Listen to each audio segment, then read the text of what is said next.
Welcome back to NightStoryHQ, the home of mysteries that whisper through time. Tonight, we plunge into the depths of legend, where ancient ruins sleep beneath the waves. Is it myth or truth? Fable or forgotten history? Join us as we explore one of the most haunting and enduring enigmas of all time, the legend of the lost city of Atlantis. Chapter 1. The First Mention. The story of Atlantis begins not in ancient ruins or on some forgotten island, but in the writings of a philosopher, Plato. In his dialogues Timaeus and Critias, written around 360 BCE, Plato describes a civilization beyond imagination, an advanced, wealthy society that existed 9,000 years before his time, across the Pillars of Hercules, what we now call the Strait of Gibraltar. According to Plato, Atlantis was a mighty island kingdom, larger than Libya and Asia Minor combined. Its people were powerful, wise, and deeply spiritual. Their cities gleamed with precious metals. Their temples touched the sky. Their navy was unmatched, their technologies futuristic, and their agriculture rivaled anything known in the ancient world. But what made Atlantis unforgettable was its sudden fall. In a single day and night, the entire civilization sank into the sea. Earthquakes, floods, and fire consumed it. And thus, it was lost, not just to time, but to the tides of the ocean. Chapter 2. Was Plato telling the truth?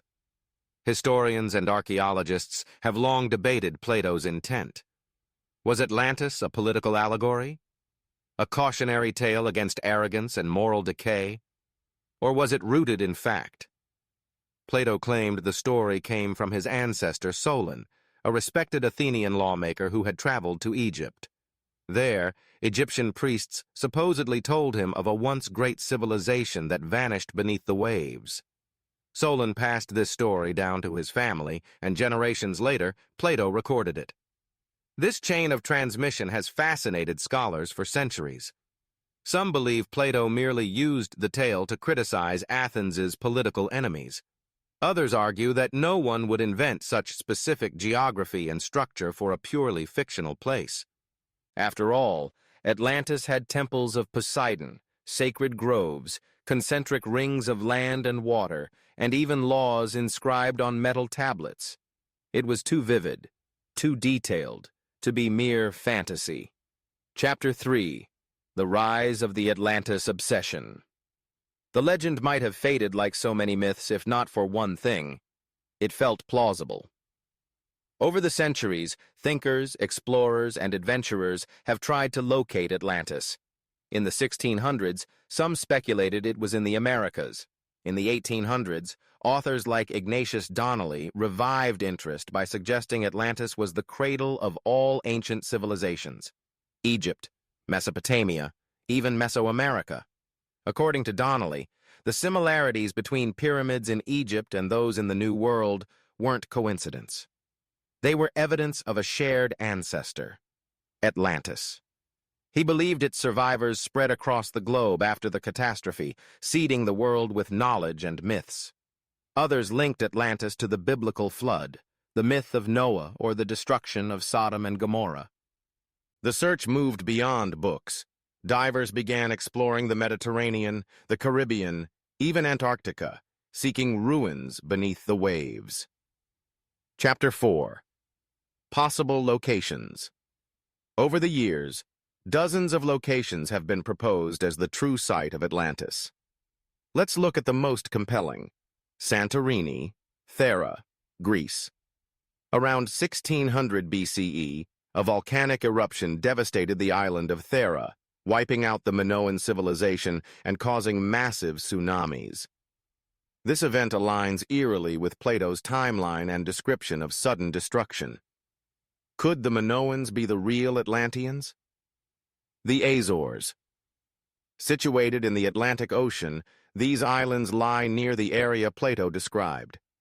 Some believe the Azores are the peaks of a sunken continent. In recent decades, sonar and satellite imaging have revealed strange formations near the seabed, but nothing conclusively Atlantean. Andalusia, Spain. In 2011, scientists announced the discovery of massive rectangular structures buried in marshlands near Cadiz. Some believe these match Plato's description of Atlantis's capital. But again, no artifacts, no writing, no definitive proof. The Caribbean. Ruins near Bimini in the Bahamas sparked excitement in the 1960s.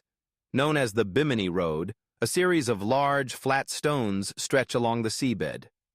Some say it's a collapsed harbor wall.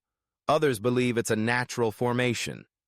Yet for those who dream of Atlantis, it offered tantalizing hope.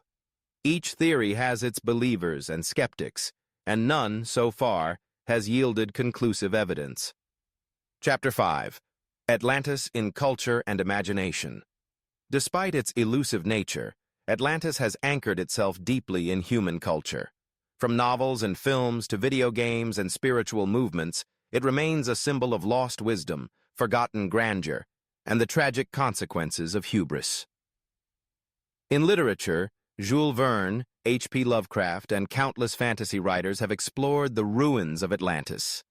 In film, from Disney's Atlantis, The Lost Empire to Aquaman, the sunken city is reimagined again and again, each version tailored to new generations.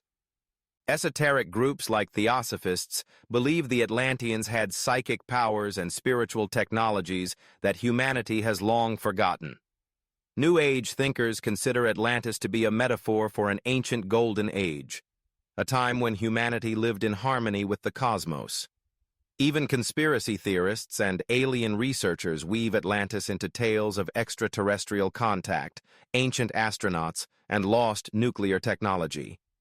To them, the ruins hold not just history, but keys to the future. Chapter 6. The Deeper Meaning. So, why does Atlantis endure?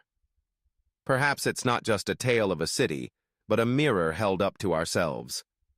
Atlantis represents what could be, the heights of human potential and the depths of our downfall. It's the dream of perfection, cursed by arrogance. The story warns us, no matter how powerful, no matter how enlightened a civilization becomes, it can fall, especially when it forgets humility, justice, and balance with nature. In Plato's words, the Atlanteans grew greedy and corrupt. Their moral compass shattered, and the gods punished them. Their city, once a beacon of brilliance, vanished without a trace. Atlantis is not just a story of stone and sea, it is a story of us. As we reflect on Atlantis, one truth becomes clear. It is less about geography and more about memory. What if Atlantis wasn't one city, but many civilizations that rose and fell across time? Could Plato's story be a patchwork of memories from lost cultures, like the Minoans, or even older unknown societies? And more intriguingly, what if Atlantis is yet to be found? With modern technology, underwater drones, satellite mapping, AI-assisted data analysis, we're entering a new era of exploration. Every year, ancient shipwrecks are discovered in the deep. Who's to say that one day a diver won't stumble upon a statue, a wall, a temple beneath the waves, one that matches Plato's vision? And even if we never find it, the story of Atlantis continues to inspire. It reminds us to question, to seek, to wonder. For every lost city beneath the sea, there's a lesson waiting to surface. Perhaps the real power of Atlantis lies not in its ruins, but in its echo. The echo that urges us to listen to history, to respect nature, and to never let our brilliance outpace our wisdom.